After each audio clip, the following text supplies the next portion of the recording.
पूछते हैं। हमने कहा साहब जो हाई कोर्ट में माननीय जज बनते हैं उनसे तो इतना भी नहीं पूछते। उनका चेहरा लाल हो गया। सच्चाई को समझना सीखें। यानी कि आप लॉबिंग करेंगे, इस देश में 200 खानदान हैं जिनमें से सारे जज बनते हैं। Right. आप कॉलेजियम ला लें तो एक बिरादरी आएगी, आप सरकार के जिम्मे दे दें तो वही बिरादरी आएगी, आप किसी और पैटर्न के लिए आए तो वही बिरादरी आएंगी, वही 200 खानदान आएंगे। तो इस देश में क्या हमारे सपने नहीं हैं?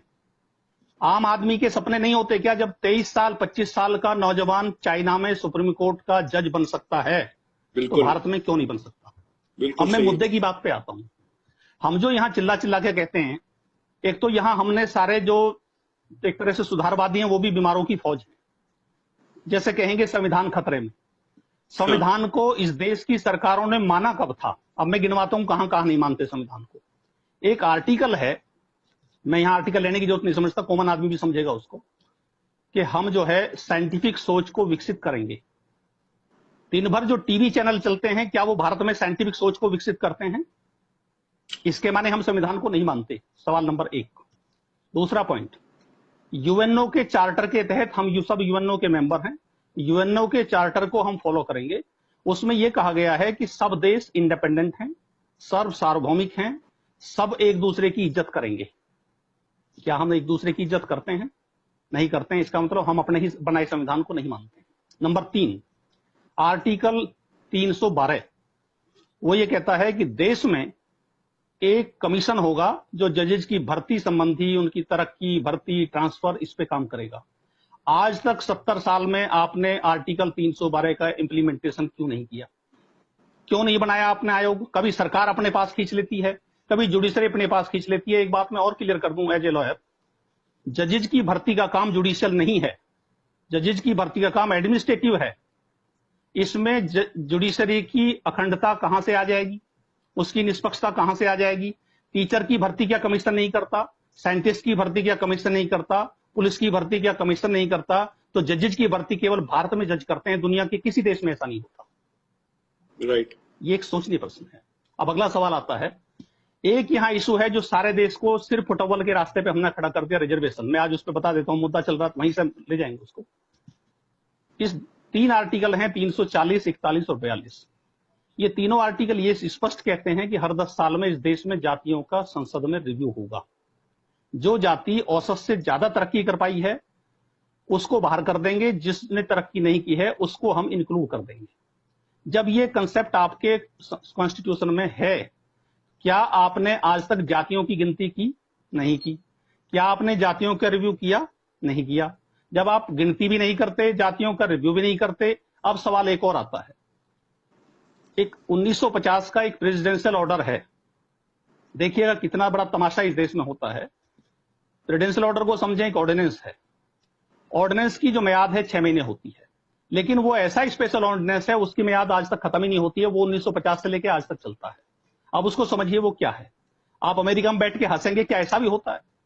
वो ये है कि यदि कोई दलित जो हिंदू है, यदि वो मुसलमान या ईसाई में कन्वर्ट हो जाए तो उसका रिजर्वेशन का हक लैप्स कर जाएगा। ठीक, यहां तक बात समझ में आती है। जब बात आती है इस देश की माइनॉरिटी जिसमें सिख, ईसाई, मुसलमान हैं, अभी सिख और बौद्ध को तो आपने जोड़ दिया है, लेकिन मुसलमान और ईसाई पे आपका ध्यान नहीं गया। तो यदि वो अपना हक मांगे तो आप कहेंगे नहीं, धर्म के आधार पर आरक्षण नहीं हो सकता। लेकिन जब कोई दलित कन्वर्ट होता है तो उसका आप आरक्षण खत्म कर देते हैं। वो किसके आधार पर? धर्म के आधार पर है। इसका एक समाधान है बहुत आसान। इस देश में 4 सेक्शन हैं। एक यहां पे अपर कास्ट हैं, एक यहां पे बैकवर्ड कम्युनिटीज हैं, तीसरा यहां पे SC ST कम्युनिटीज हैं, चौथा यहां पे माइनॉरिटी कम्युनिटीज हैं। चारों कम्युनिटी प्रिस्क्राइब हैं, कॉन्स्टिट्यूशन में एंटीफाइड हैं। आप चारों की सेंसस करवाइए। माइनॉरिटी की सेंसस अभी होती है, SC की होती है, बाकी की नहीं होती है। बाकी की भी आप सेंसस करवा लीजिए और जिस कैटेगरी में जो है उसमें उनको डालिए। आबादी के आधार पर सारे देश का रिजर्वेशन 100% कर दीजिए और सभी पे क्रीमिनल लगा दीजिए।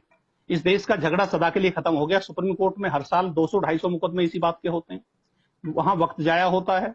एक सटीक पॉलिसी आप बना लीजिए एक बार, कोई मुकदमा कोर्ट में नहीं आएगा, कोई झगड़ा नहीं होगा, कोई फिसाद नहीं होगा, सारा देश तरक्की पे होगा। अभी क्या है, SC से जनरल का नफरत करता है, जनरल वाले से OBC नफरत करेगा, उससे फिर माइनॉरिटी नफरत करेगी। आपने ऐसी पॉलिसियां बनाई कि आपने सारे देश में झगड़ा पैदा कर दिया, सारे देश में नफरत पैदा कर दी। जाति के आधार पर नफरत है। और एक और मजे की बात है, 70% पद इस देश में, मैं एक आंकड़ा पेश करता हूं, सब लोग सुने और ये चीजें क्लियर हो जाएंगी। 1935 का एक आंकड़ा मेरे पास है, जिसको चाहिए कॉपी ले ले। ईसाई देश में 15% नौकरियों में हुआ करते थे, अभी वो 1% से कम है। एक कायस्थ कम्युनिटी हिंदू में होती है, वो 35% हुआ करती थी, वो अभी 2% है। मुसलमान जो है उस वक्त 35% उनकी आबादी थी और वो नौकरी में 35% हुआ करता था। ब्राह्मण जो है वो 3% उसकी आबादी देश में है, वो उस वक्त 3% नौकरी में था, अभी वो 70% है। ये यूपीएससी के डाटा, गवर्नर के डाटा, कैबिनेट मिनिस्ट्री के डाटा सारे आप ले लें। 70% पोस्ट पे वो अकेला है और 10% पे जो अदर फॉरवर्ड कास्ट है उनका हिस्सा है। बाकी जो SC ST है वो 4% क्लास 1 में है, सफाई कर्मी को लगा के 12% है, क्रिश्चियन 1% से कम है, कायस्थ 2% से कम है, मुसलमान 2% से कम है, ओबीसी क्लास 1 क्लास 2 में 8% है, क्लास 3 क्लास 4 लगा के आप जाएंगे तो 12% के करीब होगा।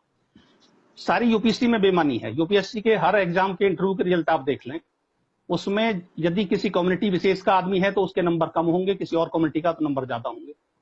और इसके साथ इतना ही नहीं है, माननीय सुप्रीम कोर्ट ने यह कह दिया कि जो है आप प्री के नंबर नहीं बता सकते। क्यों भाई, प्री के नंबर क्यों नहीं बताएंगे? इसके साथ एक और है, पहले एसएससी और यूपीएससी के एग्जाम होते थे, सारे रोल नंबर सबके मार्क्स एक साथ छपते थे अखबार में। अब आप बेईमानी में चूंकि उतर गए हैं तो वो छपना बंद हो गया। आप जब ऑनलाइन देखेंगे तो आप अपना रोल नंबर लगा के अपना ही देख सकते हैं, किसी और का आप पता नहीं लगा सकते। इसका मतलब सिस्टम में कहीं खराबी है। मैं ये कहता हूं आप इस रिजर्वेशन को बिल्कुल जड़ से खत्म कर दीजिए, बिल्कुल खत्म कर दीजिए इसको। इस देश में ट्रांसपेरेंसी ले आइए और हर 5 साल में संसद में एक दिन बैठ के चारों वर्गों का रिप्रेजेंटेशन आप देखेंगे। यहां अभी भाई एक बात मैं और बता दूं, हम लोग डेमोक्रेसी के पैटर्न पे यहां सरकार चलाते हैं। डेमोक्रेसी के 3 फैक्टर हैं, यदि वो तीनों आप नहीं मानेंगे तो ये डेमोक्रेसी फेल हो जाएगी। पहला फैक्टर तो है कि एडुकेट रिप्रेजेंटेशन आप सभी कम्युनिटीज को देंगे, ये डेमोक्रेसी का पहला सिद्धांत है और इसके बिना डेमोक्रेसी चल नहीं सकती दुनिया में। दूसरा फैक्टर है कि आप जो है अपोजिशन सशक्त होगा। देश में अपोजिशन कोई काम नहीं करने को तैयार है, जो मुद्दे अपोजिशन को उठाने चाहिए थे वो नहीं उठा रहा है। नंबर 3 होता है ईमानदारी से सत्ता परिवर्तन, यानी चुनाव आप ईमानदारी से कराएं। क्या ईमानदारी से चुनाव होते हैं? एक सर्वे बताता है कि 5 करोड़ से लेके 200 करोड़ के बीच में पार्लियामेंट के चुनाव होते हैं। इसके माने ये है, मैं एक सवाल सबसे पूछता हूं जो लोग देख रहे हैं, क्या कोई ऐसे लॉयर हैं, 10 वकील होंगे जिनकी औकात 200 करोड़ खर्च करने की होगी, लेकिन 99% वकील ऐसे नहीं है जो एक चुनाव जिंदगी भर काम करके लड़ सके। कोई डॉक्टर ऐसा है देश में जो चुनाव लड़ ले, जो 5 करोड़ रुपया 10 करोड़ रुपया खर्च के? कोई प्रोफेसर है जो चुनाव लड़ सके? कोई किसान ऐसा है देश का जो चुनाव लड़ सके? कोई मजदूर है जो चुनाव लड़ ले? इसके माने ये वो लोग हैं जो नंबर 2 के कारोबार करते हैं या उनके पीछे कोई और बैकिंग है। ईमानदार आदमी कोई भी चुनाव लड़ने की पोजीशन में देश में नहीं है। इसके माने राजनीति हम सब लोगों के हाथ से निकल गई है। क्योंकि राजनीति निकल गई है इसलिए जनता के मुद्दे संसद में नहीं रखे जाते। वहां जो उनको करना होता वो कर लेते हैं, जनता की बात मानते ही नहीं। जैसे एक उदाहरण के तौर पर बताता हूं, आप हाईवे पे जोर लगाने पे लगे हुए हैं, सारे देश में हाईवे का जाल चल रहा है, सारे लोग तालियां बजा रहे हैं। हाईवे से केवल कॉर्पोरेट का फायदा है। एक किसान की गाड़ी बुग्गी, भैंसा बुग्गी कितनी दूर जाएगी? 20 किलोमीटर, 30 किलोमीटर, 50 किलोमीटर। हाईवे पे जितना आप चला, हाईवे चाहिए, रेलगाड़ी चाहिए, मेट्रो चाहिए, लेकिन आप पूरे देश में समान विकास करिए, एक जगह मत करिए। जैसे दिल्ली में जितनी मेट्रो का खर्चा है उससे पूरे देश के बाउंड्री के चारों तरफ एक रोड तैयार हो जाता। इसके माने इतने, और वहां कितने लोग चलते हैं? 30 लाख लोग या 40 लाख लोग। 40 लाख लोगों के लिए इतना बजट एलोकेट मत करिए। अब दूसरा सवाल एक और आता है जो बड़ी, जिसमें लगेगा ये देश में हो क्या रहा है। सारे किसान यहां, यानी इतनी बड़ी तादाद में 3-4 लाख आदमी सुसाइड कर गया। उसकी वजह क्या है? वो वजह मैं आज में खुलासा करता हूं। 1960 का पैरामीटर यदि हम ले लें और किसान की आमदनी जो उसकी उपज थी, जो उसकी पैदावारी है, जो उसका प्रोड्यूस है, उसका रेट और नौकरी का रेट, सन 1960 में 100 रुपया कुंटल गेहूं था और जो जिलाधिकारी और डिस्ट्रिक्ट मजिस्ट्रेट थे उनको मात्र 600 रुपया मिलता था। इसके माने ये हो गया, एक डिस्ट्रिक्ट मजिस्ट्रेट अपने पैसे, अपनी पगार से यदि गेहूं खरीदना चाहे तो 6 कुंटल गेहूं खरीदेगा। इसके माने ये होगा साल भर में वो 72 कुंटल गेहूं की खरीदने की औकात रखता है।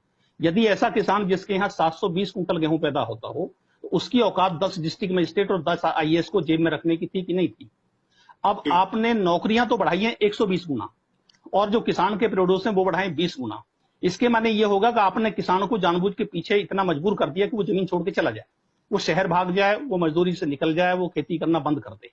अब आप वापिस हम लौटें, यदि दुनिया के 9-10 देशों का हमने सर्वे करवाया, जो एक सामंजस्य होता है, जैसे किसान के यहाँ गेहूं ही पैदा होगा, चावल ही पैदा होगा, दाल ही पैदा होगी, उसके सोना पैदा नहीं होगा। जो ज्वेलर है वो सोने का ही कारोबार करेगा, खान में सोना निकलेगा, नौकरी वाला नौकरी करेगा। उन सभी सिस्टम्स के बीच में एक सामंजस्य रहता है हमेशा हर देश में, और उसके पैमाने हैं। जैसे मान लिया किसी गेहूं की कटाई में आप लेबर लगाते हैं, तो उसको आप पैसा नहीं देंगे, उसको उस गेहूं में से हिस्सा देंगे। उसका एक हिसाब है कि 100 वो पुलियां काटेगा तो उसमें से 5 पुली उस मजदूर की होंगी, यानी 1/20 का शेयर उस मजदूर को एक दिन का आपने दिया। वो सारे पैमाने हैं सब जगह। तो उसी पैमाने को आधार माने तो जो आपने 20 गुना सैलरी, जो 120 गुना सैलरी बढ़ाई थी और इधर आपने 20 गुना बढ़ाया, इसको आप वहीं लेके आ जाएं तो ये जो किसान का पेशा है ये बहुत बेहतरीन हो जाएगा। अब एक बात मैं और बता दूं, सरकार में कुछ सवाल ये पूछेंगे, ये इसमें बहुत खर्चा आएगा। मैं कहता हूं नहीं आएगा। किसान की आबादी देश में 50% है। 50% प्रोड्यूस को तो खुद ही खाता है, 25% बीपीएल है, 25 को खिलाना सरकार का जिम्मा है। जो 25 हैं जिनमें प्रोफेसर हैं, साइंटिस्ट हैं, डॉक्टर हैं, डालमिया, टाटा बिरला, कॉर्पोरेट फला फला हैं, जिनकी सैलरी 5 लाख है। अब एक कल्पना करें, एक मजदूर 15 रुपया में गेहूं खरीदता है और जिसको 10 लाख रुपया महीना मिलता है वो भी 15 में गेहूं खरीदता है। ऐसा कैसे होगा? आप उन पे कोई सरचार्ज लगाइए, उनको कम से कम दुगने में दीजिए। वो जो 25% की बढ़ोतरी वहां होगी उस पे इस किसान का भला हो जाएगा, कोई सुसाइड नहीं करेगा। और एक कमाल और होगा, देश में एक बेरोजगारों की भीड़ इकट्ठा हो गई, एक फौज खड़ी कर दी हमने। यदि किसान को अब अच्छा उपज, किसान के बच्चे शहर में जॉब मांगने नहीं आएंगे। हाँ, जो बहुत ही मेरिटोरियस हैं, आईएएस आईपीएस के लायक हैं, 2-4 बालक, वो भी 10-20 गांव में एक निकलता है, सब लोग वहीं रहेंगे। तो ऐसा मॉडल नहीं चाहिए कि आप गांव को विस्थापित करें। गांव को वहीं आबाद रहने दें, शहर को अलग आबाद होने दें। गांव के बच्चों को जब वहीं रोकेंगे तो शहर के बच्चों को जॉब मिलेगा। अब मैं एक और बताता हूं, जो यहाँ ये तो बड़ी प्रॉब्लम हो गई है सर आज की तारीख में अपने देश के। Internal migration is a big problem.